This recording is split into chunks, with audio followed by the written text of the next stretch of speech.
Kwara State. Let's take a look. What exactly does it... Now, the law was actually reviewed in 2010 by then Governor Bukola Saraki, who, of course, is a senator now. He's in the Senate and, of course, drawing salary. Now, what does it provide? It provides for pension, life pension, or its equivalent now.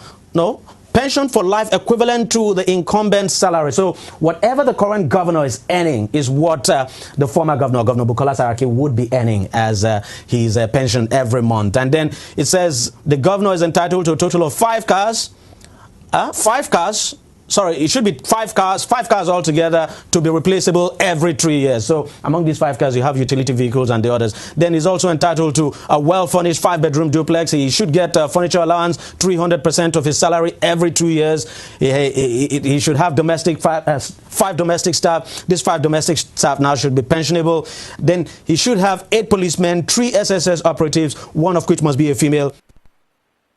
For governor, of course, there's free medicals for governor, deputy governor, and their families. Now there's no cap. It just says free medicals. Now, how much will this be? We do not know. And he gets a 30-day annual vacation abroad with a 30-day Esther code. So if the governor was traveling, former Governor Bukola Saraki, for instance, if he was to travel abroad, he's entitled to get a 30-day vacation with 30-day Esther codes.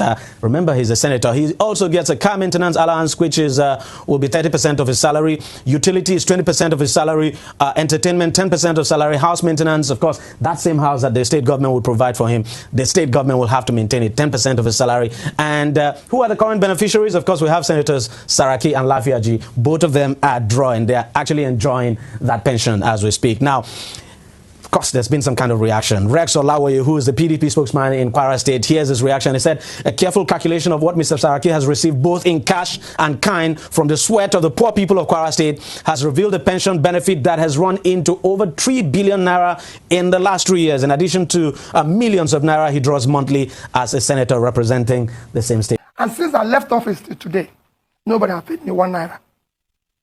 I've not received 1 naira. Is it that you have not made the request? No, I said I've not received 1 naira, either directly or indirectly. Nobody has supported me in any way or anything, because you said that's why I'm looking very good. I'm only looking very good because for me, I had a temporary office which I served and moved on with my life, and to God be the glory. Before I came to become governor, before I became governor of Anambra State, I was doing something. With the level it is now, it should be scrapped completely. And that's where I start. When you finish, you served faithfully for 8 years. Go back to what you were doing before you came. I really wonder how someone will try to put Peter Obi and his other Nigerian politicians in the same category. I really don't understand how somebody can be thinking of that. Peter Obi is in the class of his own. Can you imagine what Saraki is collecting from the state? Just check. I've shown that of Akpabio. I've shown that of Tinubu. The pension that these people are collecting is something else. And look at P2B. He doesn't collect anything. And it is ridiculous.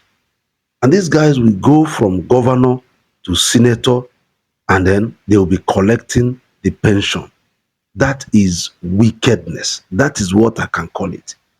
And anybody trying to put these people in the same page or in the same category with Peter Obi, may God have mercy on that person. Honestly speaking, Peter Obi is way ahead in every way, in capacity, in competence, and in character. That is what we're talking about. When people see us going out of our way to push and to campaign for Peter Obi, it is because we have seen things like this. How can you compare? How? Just imagine what Saraki is collecting from the state coffers. 5 cars. Every 3 years, they will change the 5 cars for you. 5 cars every 3 years. And you and I know that these cars will not be small cars. You and I know that these cars will be brand new. Of course, they cannot be anything like second hand. How can? And some of them must be like SUVs. 5. What is he doing with such cars? That is why you notice the inequality in Nigeria, the gap between the 1% that control the economy and the other Nigerians is too much. The gap is very much because these people keep collecting, and keep collecting. I don't know whether they have pension in the Senate. I don't know, but if they do, that means he's still collecting that of the Senate. I mean, how can you describe this? How can you describe this? 5 cars and 3 SSS. That means in all 11 policemen for 1 man. That is why when you are talking about insecurity, when you are talking about Boko Haram and the killings around Nigeria, it doesn't concern them. You can imagine, you can understand why. And apparently all these 11 policemen will be armed to the teeth, protecting only 1 man and the family. How many policemen do we now have for the entire nation when only 1 man and the family is having 11 policemen? And then he will go 30-day holiday vacation. Ex-governor, he will go for 30-day holiday abroad, and then the state will pay extra code. That is wickedness. That is evil. Honestly speaking, there's no other way I will explain that. And then that time he was a senator. He was a senator. And then these things are coming from taxpayers' money. Because when we talk about these things, people will think that there is somewhere that government, is drawing money from. This money we're talking about, all these billions and trillions, this is money from Okada riders, taxi riders, those tickets they pay. All those money, the tickets they pay, the plate numbers, all those things go. That is the money these people are eating. Because you may think that there is one place they dig money from. No. This is money from the trader in the market, money from the woman selling akara by the roadside. All those tickets they are collecting. That is what they are using to fund this type of lifestyle. That is what they are using to fund this type of lifestyle. The ticket they collect from the barrow pusher in the market. That is what they are using to fund this exotic lifestyle. And then flip the other side.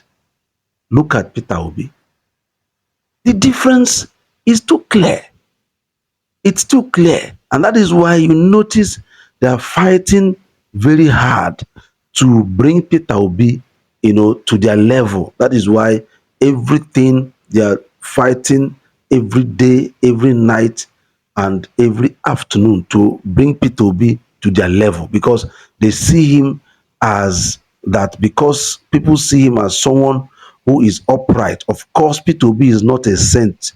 He has never even claimed to be one. He knows he's not one, and he has said he's not one. But everybody knows that in terms of character, that he is way ahead of them. So just imagine. That is why we are pushing. I'll still call on every obedient and every well-meaning Nigerian. Let's work hard. Come 2027, let us still queue behind Mr. Peter Obi. Let us wait for his directive, and then we will do it again. My joy is that they have promised us that they will do better. They have to ensure that our votes count come 2027. And if you found any value in my video, kindly subscribe, share this video, comment, and thank you so much, and God bless you. Remember, a new Nigeria is possible. God bless you.